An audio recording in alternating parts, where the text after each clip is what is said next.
e estamos aqui para celebrar e louvar o nosso Deus. Efésios 4, 29 a 30 é o nosso texto dessa noite. Lembramos da alegria que temos e do privilégio que temos de, nesse dia, o dia do Senhor, podermos buscar a Deus, celebrar seu nome, poder cultuá-lo, prestar nosso culto junto com a igreja, reunidos louvando o Senhor. E hoje, nesse domingo, além evidentemente desse privilégio, teremos também a ceia do Senhor. Então vamos abrir a Bíblia nesse texto, Efésios 4, 29 a 30, fazer a leitura do texto e orar para que Deus nos ensine nessa noite. Não saia da vossa boca nenhuma palavra torpe, e sim unicamente a que for boa para a edificação, conforme a necessidade, e assim transmita graça aos que ouvem. E não entristeçais o Espírito de Deus, no qual fostes selados para o dia da redenção. Pai, em nome de Jesus, nós adoramos o Teu nome e Te damos graças, porque temos a Tua palavra diante de nós. E precisamos, ó Deus, em nome de Jesus Cristo, que o Senhor abra nossas mentes nessa noite, para entender a Tua palavra, para aplicá-la às nossas vidas, para que elas nos ajudem, Pai, em nome de Jesus. E que à medida em que aprendamos a Tua palavra nessa noite, nós a recebamos de fato, nós a acolhamos como de fato ela é, a palavra de Deus. E por causa dela, Deus Pai, nós busquemos, pelo poder do Teu Espírito, mortificar os feitos da carne, despir do velho homem e nos revestir do novo homem, renovando nossa mente. Pedimos isso, Pai, em nome de Jesus. Amém. Desde o início, meus irmãos, Deus usou palavras para os seus bons propósitos. É Deus quem falou pela primeira vez. Na Bíblia, Deus disse e tudo se fez. E o que aconteceu quando Deus falou? Os céus e a terra foram formados. E tudo foi declarado por Deus como excelente, bom. E o que aconteceu após isso? Deus não apenas falou, mas Ele até mesmo levou Adão a participar dessa dinâmica extraordinária do uso da fala, dessa bondade. Uma vez que Ele deu a Adão o privilégio de dar nome a todos os animais, a todas as criaturas que Ele criou. E aqui vemos uma das muitas maneiras pelas quais Deus nos criou a sua imagem e semelhança. Nós podemos raciocinar, nós podemos falar. Nos foi dado esse presente para fazer o mesmo tipo de bem que Deus faz quando Ele fala. Para trazer a mesma bondade e graça quando Ele fala. Mas alguma coisa aconteceu, porque nós não conseguimos usar a nossa língua e as nossas palavras sempre para o bem.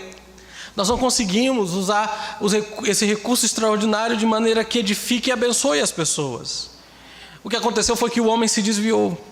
E ele desviou de usar o seu dom do discurso, dos bons propósitos do seu Criador, para usá-los para enganar, manipular, machucar, ferir pessoas. Quantos de nós podemos dizer que não já fomos afetados pelo uso odioso da linguagem no local de trabalho, por exemplo? Um colega de trabalho falando mal de você, espalhando mentiras sobre você. Ou na escola, as crianças sofrendo bullying com os coleguinhas. Na própria casa, uma palavra dura do marido, uma palavra dura da esposa, um deboche, uma linguagem que mexe, machuca, destrói. Ou até mesmo na própria igreja, da maneira como nós nos relacionamos. Como o apóstolo Tiago observou com muita atenção, lá no capítulo 3 da sua carta, ele diz: quão grande uma floresta incendiada por um fogo tão pequeno. E a língua é um fogo, um mundo de injustiça. A língua é definida entre os nossos membros, mas ela mancha todo o corpo. Ela incendia todo o curso da vida. E ela é incendiada pelo próprio inferno, é o que diz Tiago. Em nosso texto dessa noite, Paulo nos vai advertir contra os antigos e ardentes pecados da língua. continuando a nos exortar sobre despir do velho homem, revestir-se do novo homem. Despir-se do velho homem aqui é não falar com palavras que são corrompidas. E ao mesmo tempo ele nos diz que devemos nos revestir do novo homem, que é exatamente colocar e falar o que é bom, no lugar de falar coisas ruins. E Paulo vai nos dar motivações para fazer isso, que é o que ele vem fazendo o tempo inteiro. Vocês já perceberam que esse é o esquema de Paulo. Dispam-se do velho homem. E aí ele diz o que você deve deixar de fazer. Ele diz, revista-se do novo homem. Então ele diz o que você deve fazer. E ele diz que você deve renovar o seu entendimento. E vos renoveis no espírito do vosso entendimento. E ele dá as razões que a sua mente deve aplicar, ou que você deve aplicar à sua mente, que servirá de base para fazer o que ele ordena. Nós vimos isso. Quem falava mentira não fale mais, mas fale a verdade e a razão. Somos membros uns dos outros. Você pode irar, mas não peque. Não se ponha o sol sobre a vossa ira. É de certo modo o contrário disso. Ou seja, vá falar com o irmão que magoou você, converse com ele, trate com ele. Por quê? Para você não dar lugar ao diabo. Nosso irmão Paulo expôs esse texto aqui, e é claro que o texto diz isso: não furte mais. No lugar de furtar, trabalhe com as próprias mãos para fazer o que é bom.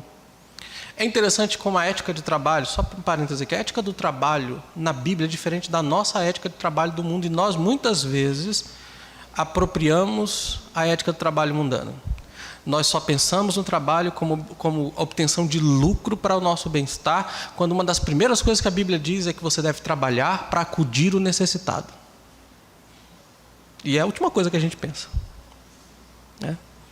A gente quer fazer concurso, a gente quer ter menos tempo para trabalho, mais dinheiro para poder ter mais condições, ter mais casa, ter mais carro, mas acudir o necessitado é a última coisa que a gente pensa. E a gente não faz com o dinheiro o que Deus ordena, ajuntar tesouros nos céus, ajudando as pessoas. Então a ética do trabalho é diferente na Bíblia, tá? Mas hoje à noite ele vai falar agora na língua. E ele coloca aqui para nós as razões porque devemos ter cuidado com o modo como nós falamos. E o caminho vai ser o mesmo. O que você não deve fazer, o que você deve fazer e as razões. Primeiro, vamos olhar o verso 29. Não fale de maneira corrosiva, destrutiva. Verso 29, olha o que ele diz. Não saia da vossa boca nenhuma palavra torpe. Paulo começa a nos dizer, como tem sido o seu padrão nessa seção da sua epístola, o que devemos despir, como aqueles que aprenderam a seguir Jesus Cristo. Aqui ele nos diz para deixar que nenhuma conversa corruptora saia da sua boca, seria uma tradução.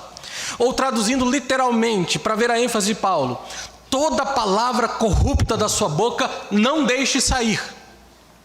E esse é um verso devastador para a nossa santificação.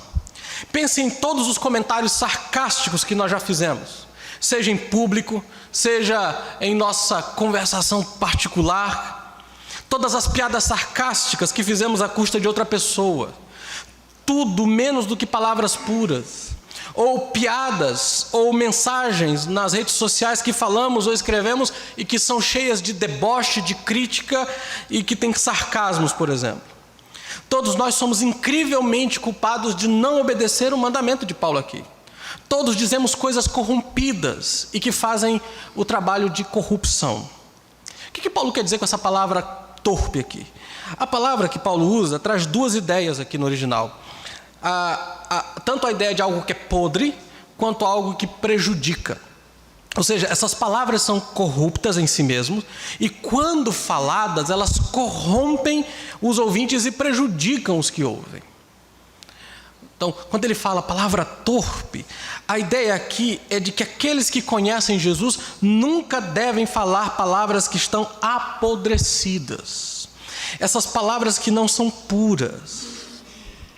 Uma vez uma irmã no interior, numa cidade do interior, ela ficou incomodada com um odor terrível na cozinha dela. E durante vários dias ela limpava aquela cozinha sempre, então ela ficava incomodada com aquilo. E vasculhava, e vasculhava, e vasculhava, e não conseguia encontrar a raiz do odor.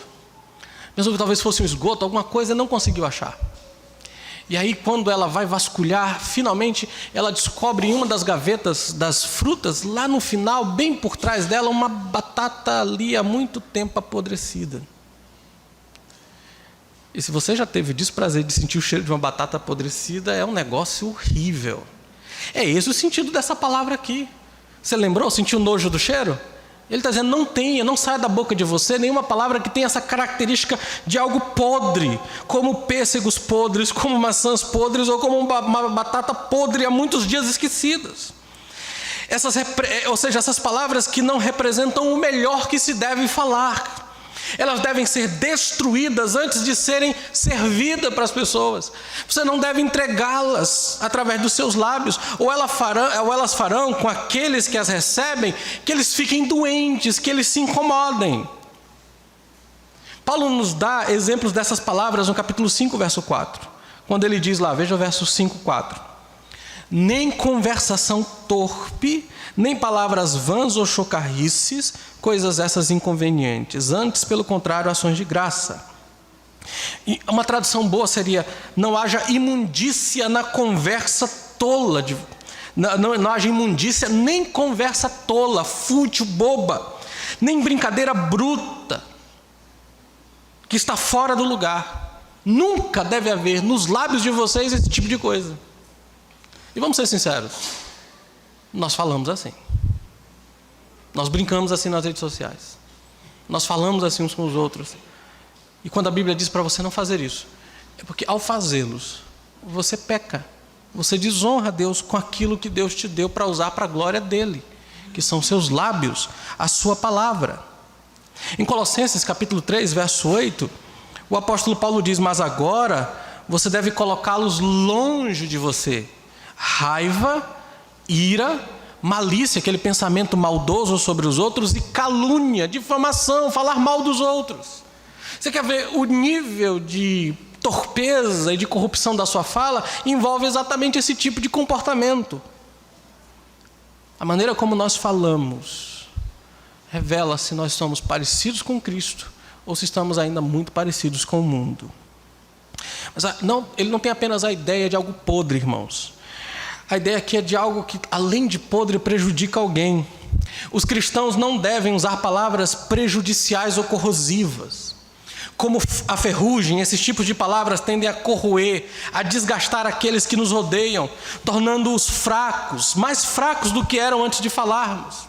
Nossas palavras não devem ser sem pensamento, como é dito lá em Provérbios capítulo 12, verso 18. Há uma cujas palavras corajosas são como espadas, vão e ferem as pessoas. Ou como Jesus diz em Mateus capítulo 12, verso 36, eu digo que no dia do juízo as pessoas darão conta de cada palavra descuidada que falaram, ou que escreveram e digitaram na rede social. O discurso corrupto geralmente acontece quando não estamos pensando e soltamos as coisas. Devemos lembrar o que Jesus diz em Mateus 12, da abundância do coração fala a boca. Ou como diz uma versão, a boca fala do que o coração está cheio. Então veja só, não cabe para um homem que pertence, para uma mulher que pertence a Cristo, não cabe palavras podres que prejudicam pessoas. Não cabem palavrões, não cabe malícia, não cabe zombarias, não cabe sarcasmo destruidor, não cabe piadinhas que destroem o outro e denigrem a imagem do outro, não cabe calúnia e difamações. Tudo isso é corrosivo, destrutivo, prejudicial e traz sofrimento à vida da igreja. Seja pessoalmente ou online, dizemos todos os tipos de coisa que podem causar danos às pessoas. E não adianta você dizer, eu só estava brincando. É assim que meus amigos e eu conversamos. Onde é que está seu senso de humor? Vocês crentes são muito radicais. Não pode ter uma brincadeirazinha de vez em quando. Não é brincadeira. Não é brincadeira, meus irmãos. E assim, eu e vocês temos que aprender isso. Eu tenho que aprender isso, vocês também. No modo como nós inadvertidamente soltamos algumas coisas. Quando nós falamos de forma corrupta, vocês e eu estamos falando da abundância do nosso coração. E o que aparece é podridão, nojeira, sujeira. Muitas pessoas, ao falar de improviso, acabam falando coisas que são prejudiciais. O que é dito não é uma expressão equivocada, que nós não queremos dizer, mas quando algumas pessoas falam de improviso, acabam revelando o que estava lá dentro do coração. É por isso que nós precisamos ser renovados. Nossos velhos corações precisam ser retirados e novos corações espirituais colocados em seu lugar. Isso já foi feito de uma vez por todas pelo Espírito na regeneração, mas nós precisamos diariamente retirar esse comportamento. Lembre-se do contexto. Paulo não está falando para incrédulos. Se você está me ouvindo essa noite e você,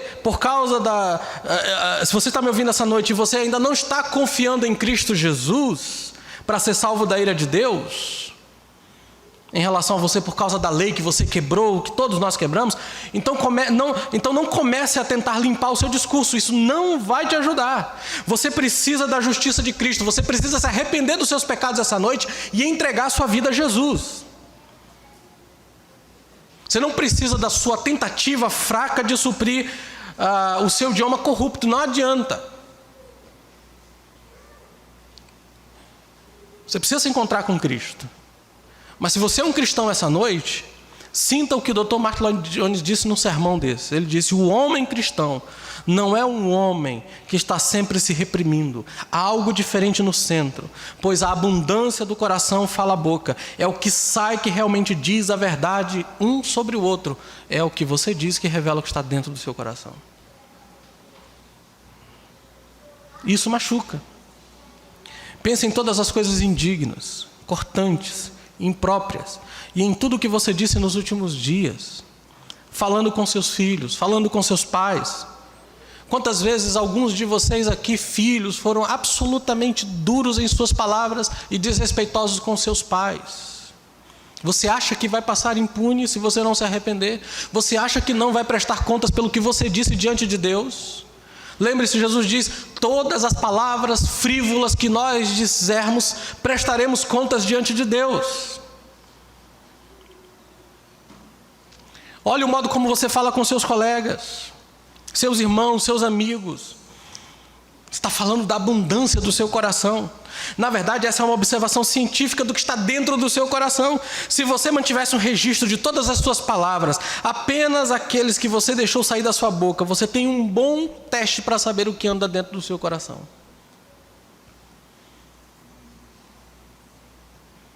Se somos críticos demais, se falamos o tempo inteiro coisas inapropriadas, se somos maliciosos, se somos o tempo inteiro difamadores, isso revela muito o que está dentro do nosso coração. Se você é como eu, isso deve nos levar a uma profunda tristeza e arrependimento pelo uso pecaminoso e odioso das nossas palavras. Devemos fazer o que Paulo nos diz para fazer: repreender o velho homem que é corrupto e que está corrompido por desejos enganosos. Pare de fazer isso. Porque você é uma nova criatura, você pode fazê-lo. Porque Cristo morreu por você e resgatou você dos seus pecados, você pode fazê-lo. Pare agora. Essa semana eu vi um vídeo que era uma brincadeira, uma piada sobre o Banco Santander. E ele era, a intenção dele era mostrar qual era realmente o pensamento por trás das pessoas.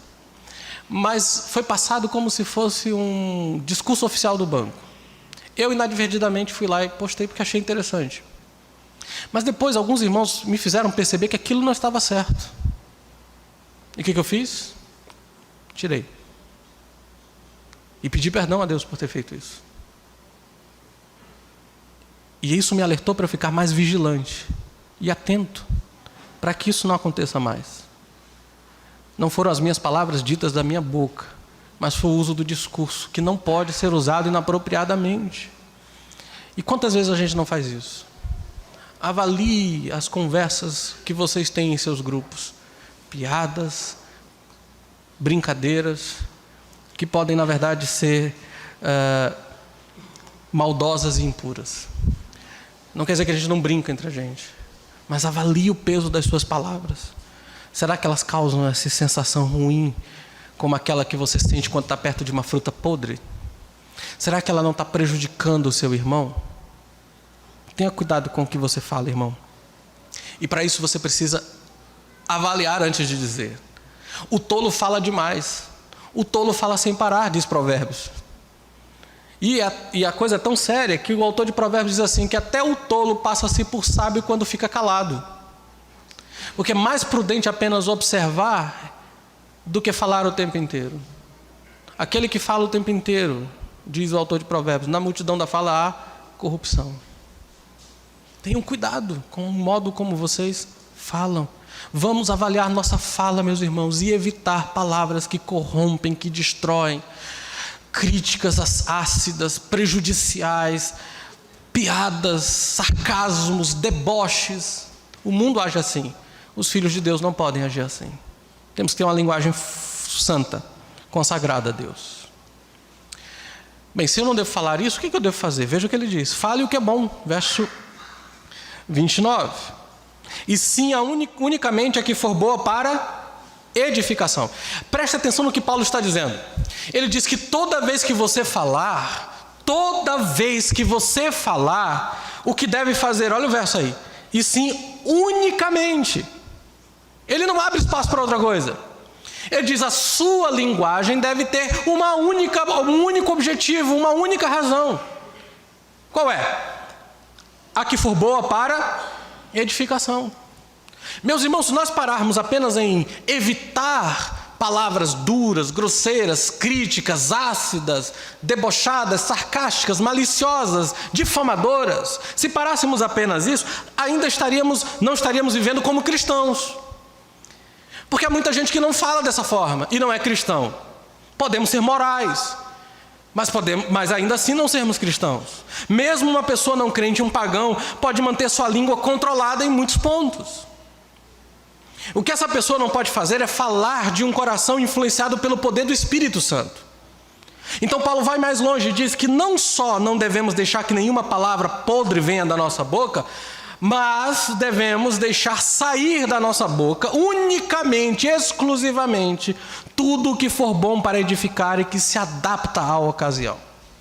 Aqui nós temos uma lição muito interessante. Nós devemos sempre dizer coisas que são boas. Literalmente, o que quer que seja bom. E isso aqui significa que sempre devemos falar não só coisas floridas ou coisas bonitas, não é essa a ideia. Paulo diz tudo o que é bom para edificar, tudo o que é bom para produzir crescimento. As palavras que usamos quando não conhecemos Cristo eram corrosivas, destrutivas, que diminuíam as pessoas.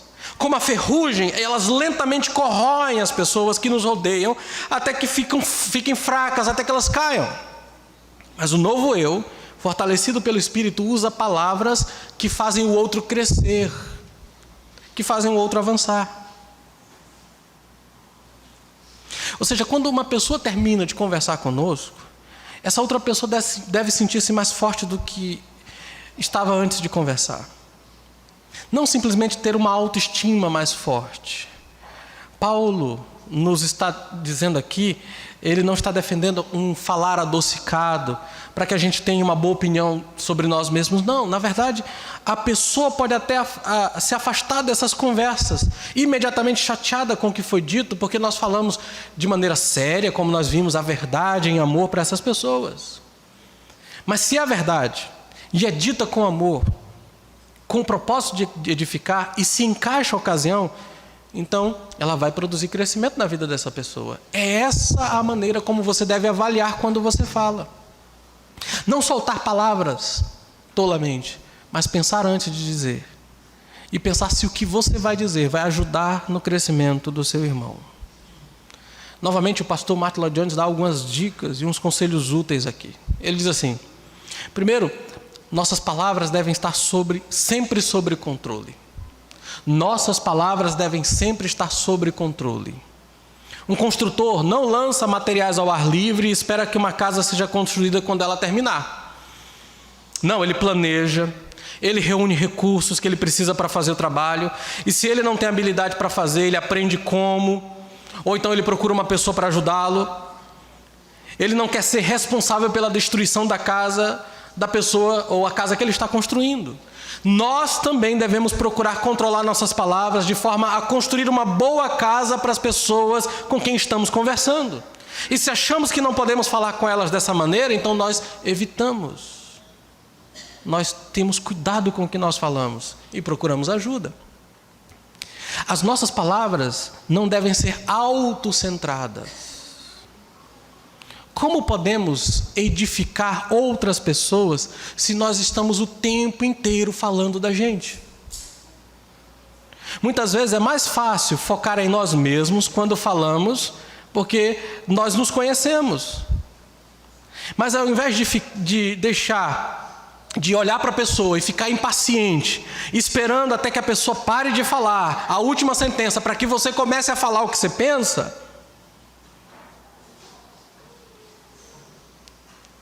nós precisamos fazer o trabalho duro de pensar sobre a outra pessoa.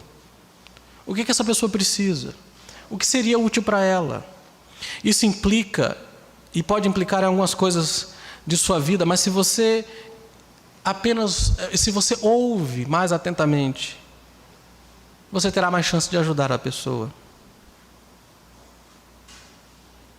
Paulo diz em Filipenses: deixe cada um de vocês olhar não só para os seus próprios interesses, mas também para os interesses do outro. Tenha em mente entre vocês mesmos o que havia na mente de Jesus Cristo, que apesar de estar em forma de Deus, fez-se servo. Então, em vez de você estar conversando com alguém, mas você não está ouvindo o que ele está dizendo, você está esperando ele terminar para começar a falar a sua ideia, e você nem ouviu o que ele tinha para dizer, e todo o seu discurso é sempre sobre você, sobre você, sobre você, você não vai edificar as pessoas com a sua palavra. Meus irmãos, à medida em que usamos as palavras que edificam, que estão sob controle, que não são egocêntricas, devemos usar palavras que se encaixam na ocasião. A nossa versão diz assim: a que for boa, conforme a necessidade. Conforme a necessidade. Para a edificação da necessidade. Qual a necessidade? Você está falando com essa pessoa por um motivo. Qual é a necessidade dela? Pode ser aparente, como quando um amigo fala da dor por causa de uma situação desordenada acontecendo na casa. Ou eles podem não ter uma necessidade aparente. Pode ser simplesmente uma conversa de passagem, ou uma resposta a algo que você viu na rede social. De qualquer forma, precisamos fazer o árduo trabalho de avaliar a necessidade real. Isso pode não ser facilmente aparente, meus irmãos, mas podemos pensar inicialmente que eles precisam de uma coisa, e quando eles realmente precisam ouvir algo mais naquele momento para ser edificados, a gente pode pensar, ele precisa de algo quando ele está precisando de outra coisa, e você precisa avaliar e conversar. Por isso, fale menos e ouça mais, é o que diz as Escrituras. Considere as palavras de Paulo em Coríntios 3, quando ele diz: meus amados, eu não posso abordar a vocês como espirituais, mas como pessoas de carne, carnais, como crianças em Cristo. Eu os alimentava com leite, sem comida sólida, pois vocês não estavam preparados para isso. E mesmo agora vocês ainda não estão prontos, pois vocês ainda são carnais. Ou seja, Paulo percebeu que os corintianos, precisavam não de comida sólida em relação a Cristo. Eles precisavam de alguma coisa mais palatável. Então ele adequou o seu discurso à necessidade, aquela necessidade daquele irmão. Alguns de nós pensam que tem o dom espiritual de fazer declarações corretas, que tudo que a gente diz é certo o tempo inteiro. Nós gostamos de pregar para as pessoas. Às vezes você pode querer entregar um sermão para alguém, quando o que a pessoa precisa é só de um ombro para chorar. Ou você pode querer oferecer um ombro e o que aquela pessoa precisa é de um sermão. Ela precisa ser chamada a atenção. Temos que avaliar a necessidade e depois usar palavras que edificam as pessoas naquela ocasião. Em outras palavras, nós estamos aprendendo aqui que existe até tempo certo para se falar as coisas. Não é virtude falar o que pensa o tempo inteiro. Não é virtuoso dizer o que vem na mente, não. Não ache que isso é força de caráter, é na verdade fraqueza de caráter. A pessoa transformada pela graça, ela vai entender e perceber o momento certo de falar. Há momentos. E deve ser de acordo com a necessidade do seu ouvinte, do seu irmão, não conforme a sua necessidade. Porque talvez, às vezes, você tenha uma grande necessidade de falar o que pensa. E ao fazer isso, suas palavras, ainda que bem intencionadas, podem ser corrosivas e destrutivas, porque não foi feita no momento certo, no momento apropriado. Você vê como o discurso é um negócio sério? Vê como a palavra e a conversação é um negócio que precisa de tempo? Percebe como a vida cristã requer exercício da nossa parte, irmãos? Não é uma coisa que flui. Você precisa exercitar, você precisa avaliar, você precisa ponderar, você precisa controlar a língua. A gente já percebe isso sempre já voltando às redes sociais. Alguém faz um comentário no WhatsApp. Logo, todo mundo quer responder em cima, na bucha, para dar a resposta final. Será que é isso mesmo? Será que esse é o momento? Algumas das discussões e brigas entre casais acontecem porque queremos falar no momento errado. E não estamos ouvindo o outro. O grande problema com os relacionamentos é o que nós fazemos com as nossas línguas. Devemos ter cuidado com a palavra torpe, mas devemos ter cuidado também com o discurso descontrolado, autocentrado, egocêntrico. O discurso que fala o tempo inteiro sem ouvir o outro. Deus quer que você fale com vistas a fazer o outro crescer. Você precisa ter cuidado com o que você fala. Pode até ser verdade, mas dito de maneira errada, não vai edificar, vai destruir a pessoa. Vai produzir destruição. Agora, por que a gente deve fazer isso? Por que a gente tem que ter cuidado com as palavras que saem da nossa boca? Por que a gente não deve ser tolo que fala o tempo inteiro? A resposta está dada no versos 29 a 30. Veja lá. Primeiro, assim transmita graça aos que ouvem. Tal como acontece com os outros elementos da vida antiga que devemos despir, unido com os elementos da nova vida que devemos revestir, Paulo novamente nos dá uma motivação. Na verdade, aqui nesse texto ele nos dá duas motivações, positiva e negativa. Primeiro, Paulo nos diz que você deve falar o que é bom para edificação conforme a necessidade, para que você possa dar graça a quem ouve você. Ou seja, cada palavra que sai da boca é uma oportunidade para dar graça a todos os que ouvem. Ou seja, nós temos o privilégio de nos tornar colaboradores com Deus usando as nossas palavras. Ao invés de usar as palavras corrosivamente, destrutivamente, descontroladamente, podemos usar a palavra de um modo que a graça de Deus flua diante das pessoas com o modo como nós falamos. Qual é a graça que estamos dando? A graça é aquilo que nós não merecemos. Muitas vezes pensamos em graça apenas no contexto da salvação. Nós pecamos, nós ganhamos um salário que é a morte e não temos como pagar nossa dívida pecaminosa. Mas então, surpreendentemente, Deus nos dá graça. Algo que nós não merecemos, ao enviar o seu Filho ao mundo, para se tornar um homem, para viver uma vida justa sob a lei, morrendo em nosso lugar, morrendo a morte que ele não merecia, morrendo na cruz, tudo para que ele pudesse nos dar a sua justiça e pagar o salário pecaminoso na cruz, como nosso substituto. Foi isso que ele fez. E essa é uma imagem clara da graça salvadora. Então, em muitas conversas, nossas palavras devem ser cheias de ecos dessa graça, apontando-nos e àqueles com quem estamos falando a Cristo, levando as pessoas sempre a Cristo e a sua graça. Então devemos estar usando nossas palavras para edificar aqueles com quem estamos falando, dando-lhes a mensagem da graça.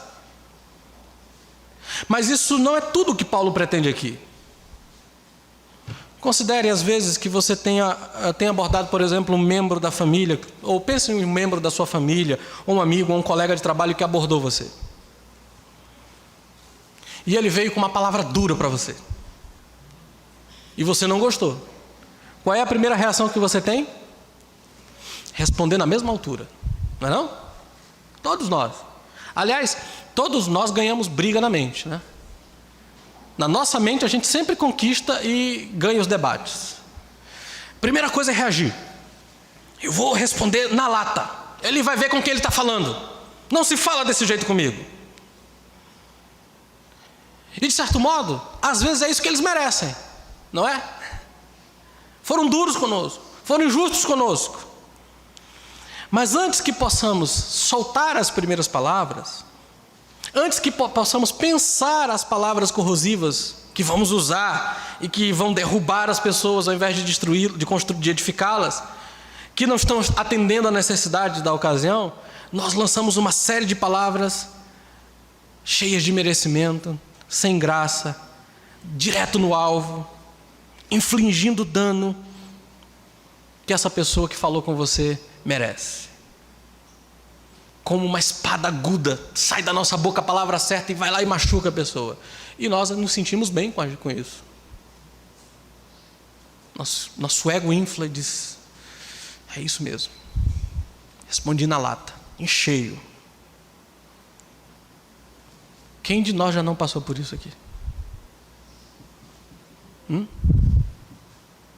Mas Paulo diz que nós devemos mostrar graça. Não devemos falar da maneira que a outra pessoa merece. Devemos dar a elas o que elas não merecem. Nós temos Cristo como nosso exemplo aqui. Cristo é o grande exemplo para nós aqui, que foi capaz de exclamar sem fôlego enquanto estava morrendo na cruz, e as pessoas zombavam dele, sarcasticamente lançavam acusações contra ele. Quais foram as palavras de Jesus para essas pessoas? Ou para Deus: Pai, perdoa-os, porque eles não sabem o que fazem. Você diz: pastor, mas isso aí é Jesus. Aí Jesus é fácil, ele é Deus homem. Queria ver se fosse um homem igual. Aí você vai para o livro de Atos e encontra um homem chamado Estevão. E ele está sendo apedrejado até a morte. As pessoas estão cheias de ódio, que colocaram as mãos nos ouvidos enquanto Estevão falava e rangiam os dentes de raiva. E enquanto rangiam os dentes, pegavam pedras enormes e lançavam contra o jovem. E aí, enquanto ele está sendo apedrejado, ele tem uma visão e vê o Senhor Jesus em pé, esperando ele. E enquanto ele vê, qual é a resposta dele? Vocês vão pagar! Vai cair fogo do céu sobre a cabeça de vocês. Eu quero ver no dia do juízo, lá na frente de Jesus, vocês aí rindo. É isso que ele diz? Pai, Senhor, não lhes impute esse pecado, as mesmas coisas que Jesus disse na cruz. Não é um super crente, é um crente. Não é o Deus que se fez homem.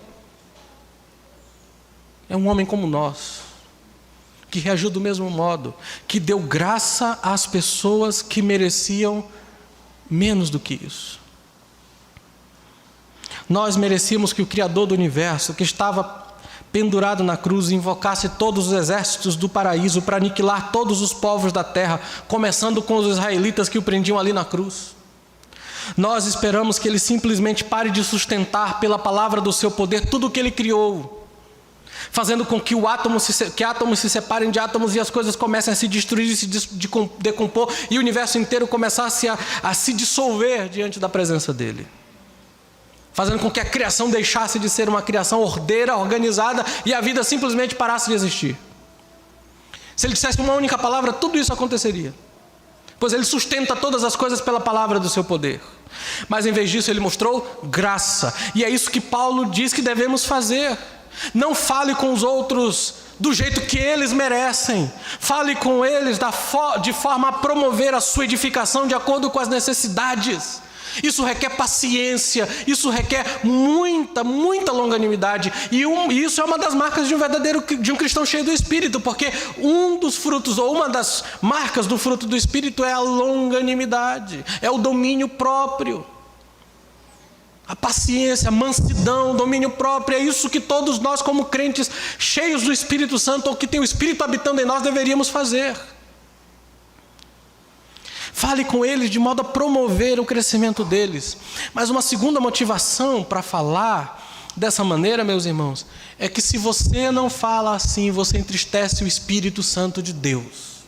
Veja o que ele diz no verso 30. E não entristeçais o Espírito de Deus, no qual foste selados para o dia da redenção. Nós tiramos esse texto do contexto e esquecemos o ambiente onde ele foi escrito. Meu irmão, você já considerou isso? Quando você é regenerado pelo Espírito Santo, ele vem habitar em você. E quando você peca, você aflige, entristece ele. Podemos pensar em Jesus como aquele que conheceu bem as nossas dores. Mas nós nos familiarizamos com a tristeza sobre o pecado que o Espírito Santo tem. Devemos reconhecer que cada vez que falamos de maneira podre, impensada, trazemos o Espírito de Deus, do Deus infinito, do Deus infinitamente perfeito, ao sofrimento. Entristecemos o Espírito com o nosso modo de falar. Entristecemos o Espírito. Considere como é que você aflige o Espírito Santo. O caminho principal é usando as palavras. Palavras profanas ofendem o Espírito. Você deveria pensar nisso antes de escrever no WhatsApp ou nas redes sociais. O Espírito não aceita nossas palavras profanas. O comentário ocasional, fora do padrão, não é aceitável para ele. A brincadeira que fazemos às custas do outro não é divertida para o Espírito Santo. Ele é Deus, e assim ele odeia perfeitamente o que não é santo. Nós também devemos crescer em nosso ódio sobre esse tipo de discurso e aprender a amar o tipo de discurso que é amoroso, tanto em relação a Deus quanto em relação aos homens. Ter cuidado com o que a gente fala. Veja, o Espírito Santo aqui é uma pessoa, e ele é Deus. Esse texto é importante. Só um parêntese aqui. Tem um grupo de pessoas que dizem que o Espírito Santo é uma energia, igual a energia que ligou essa luz aqui, que não é uma pessoa. Eles vão, de manhã cedo, entregar umas revistinhas, né? E aí eles acabam encontrando crente que não vai para EBD. E aí o crente que não vai para EBD, não estuda a Bíblia, acaba sendo enganado por essa turma. Aí ganha aquela Bíblia lá, né? Tradução do Novo Mundo das Sagradas Escrituras, uma revistinha Sentinela e tudo lá. É uma seita, não é cristã, não são cristãos. Eles dizem que Jesus não é Deus, eles dizem que o Espírito é apenas uma força, uma influência divina. Paulo está dizendo que você entristece o Espírito Santo. Você só entristece uma pessoa. Você não entristece a energia da sua casa, né? Ou a luz não ligou hoje porque ela está triste. Porque foi? Porque eu falei umas coisas aqui para o meu filho que não foi agradável, a luz resolveu não acender hoje. Se ela não acendeu é porque você não pagou a energia lá, a luz, aí acabou. Não, o Espírito Santo é uma pessoa. E ele não apenas é uma pessoa, ele é Deus, tanto quanto o Pai e o Filho. E se alguém não crê nisso, não é cristão, não interessa o que diga. O Espírito Santo é uma pessoa que pode ser entristecida pelos nossos pecados, mas aqui o contexto é mais sério. As palavras que falamos trazem tristeza ao Espírito Santo de Deus. Ele foi o meio que Deus usou para nos selar para o dia da redenção. O selo aí significa propriedade. Nós já vimos isso lá em Efésios 1. O Espírito Santo é tanto um testemunho ao nosso coração de que somos os filhos de Deus e de que vamos herdar o reino dos céus, como um sinal de que nós pertencemos a Deus. Quem tem o Espírito de Cristo, esse é de Jesus Cristo. Ele é um primeiro pagamento, uma garantia de que você vai receber, que você vai ser salvo e que Deus vem buscar você e levá-lo para o reino eterno. Ele é a garantia, a segurança que você tem disso. E ao mesmo tempo um sinal de que você pertence a Deus. Então, o Espírito Santo é essa pessoa em quem você foi selado, marcado, como propriedade de Cristo, para o dia em que Cristo vai voltar e buscar você para a salvação eterna. Quando nós usamos o nosso discurso impensado, tolo, fútil, nós estamos entristecendo o Espírito Santo de Deus. Nós também o afligimos como usando palavras que provocam contendas, divisões. Olha o capítulo 4 de Efésios 4:4, quando diz: há um só corpo e um só Espírito, assim como você foi chamado para uma única esperança, em uma só vocação, porque temos um só Senhor, uma só fé, um só batismo, um só Deus e Pai de todos, que está em todos e que opera em todos. Um corpo, um espírito. Esses dois estão relacionados. Corpo de Cristo, Espírito de Cristo. Nós somos um como um corpo, porque o nosso Senhor foi enviado pelo único Pai para trazer uma única esperança que temos através da única fé, exibida publicamente em nosso único batismo, garantido para nós através da presença permanente do selo do Espírito Santo em nós. Então, quando usamos essas palavras para dividir o corpo, nós trazemos tristeza ao Espírito Santo. Quando magoamos pessoas, difamamos pessoas, prejudicamos pessoas, entristecemos o Espírito de Deus. Porque nós estamos trabalhando contra o propósito de Deus para as nossas vidas, que é a unidade. Lembre-se de Efésios 2:22. Nele, em Jesus, todos nós temos sido edificados para uma única habitação, para Deus, por meio do Espírito Santo. Em Jesus, somos a casa onde Deus habita pelo Espírito de Deus. E quando nós usamos a nossa língua de maneira errada, nós o entristecemos.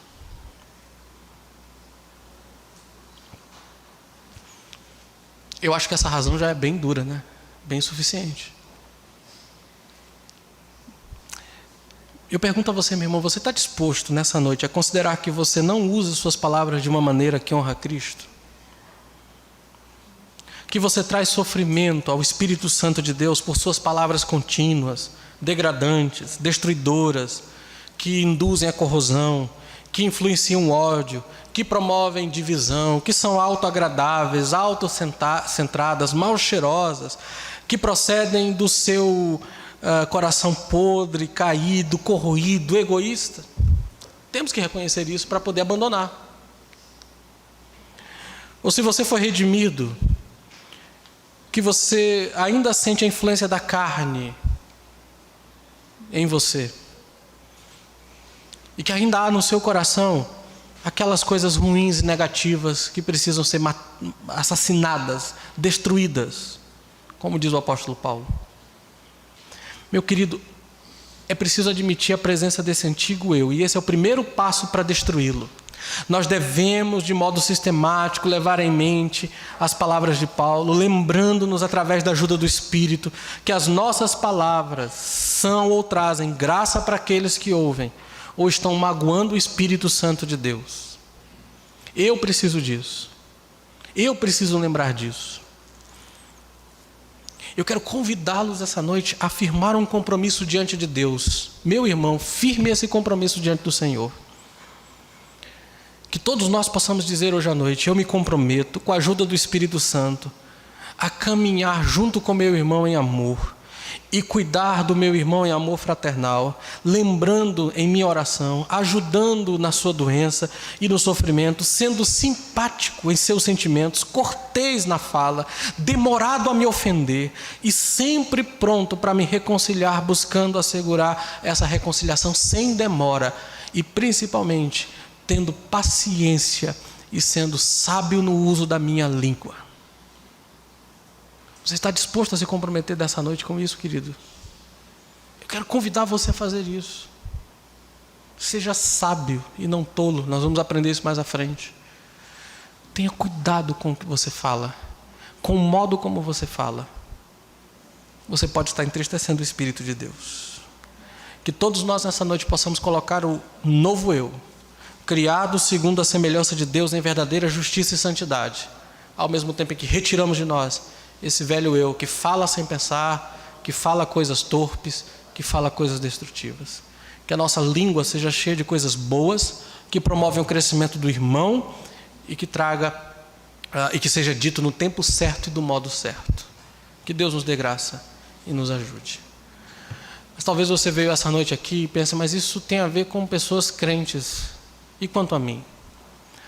Deixe-me dizer a você, existe um dia em que a redenção, a salvação se consumará. No dia em que Cristo voltar, cheio de glória e majestade, todos nós estaremos diante dele e vamos prestar contas. Mas se você se arrepender dos seus pecados nessa noite e entregar sua vida a Jesus, então todos os seus pecados, inclusive os da língua, serão perdoados por Deus. E você será recebido, amado e acolhido na família de Deus. E pelo Espírito de Deus, você será marcado como propriedade de Cristo para esse dia da salvação final.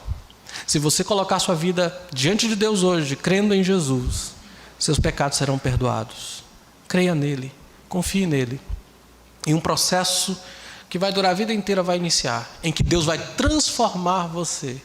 E você vai deixar de ser aquele velho homem que falava coisas tolas e bobas o tempo inteiro, para ser uma pessoa sábia, que sabe usar sua língua de modo que faça as pessoas crescerem. E nisso revelar que seu coração está cheio de Deus e da sua palavra. Arrependa-se agora, querido. Creia agora, confie agora. Entregue sua vida a Jesus. Porque o dia da redenção para os que creem será o dia da condenação para os que não creem. Se você deixar essa vida sem Jesus, esse dia será um dia de horror para você. E não apenas as palavras tolas que você falou, mas a vida tola que você viveu em rebelião contra Deus, você vai prestar contas. E não há salvação para quem deixa esse mundo sem Jesus. Creia nele, confie nele, faça isso agora, em nome de Jesus. Pai, em nome de teu Filho, oramos para que o Senhor abra o nosso coração sempre para a tua palavra. E pedimos em nome de Jesus, ajuda-nos, Senhor, a sermos fiéis no uso da nossa língua. Perdoa-nos pelas palavras duras, frívolas, tolas, debochadas, que muitas vezes falamos uns com os outros. Perdoa pelo sarcasmo destruidor, pela maledicência, Senhor Deus, pela fofoca que destrói o irmão. E ajuda-nos a usar nossa língua unicamente para edificar, no tempo certo, do modo certo, que visa a edificação cheia de graça, de um modo que honre o Senhor e não entristeça o teu Espírito. Perdoa todas as vezes em que fizemos isso, Senhor, e ajuda-nos, é o nosso pedido. Nós precisamos da tua graça, precisamos do teu socorro para fazer isso, e sem o Senhor nós não conseguiremos fazê-lo. Ajuda-nos a fazer morrer, matar o nosso velho eu todos os dias, e assim, Deus Pai, vivendo como um novo eu, um novo homem, glorifiquemos o Senhor. É o nosso pedido, é o que fazemos em Cristo Jesus.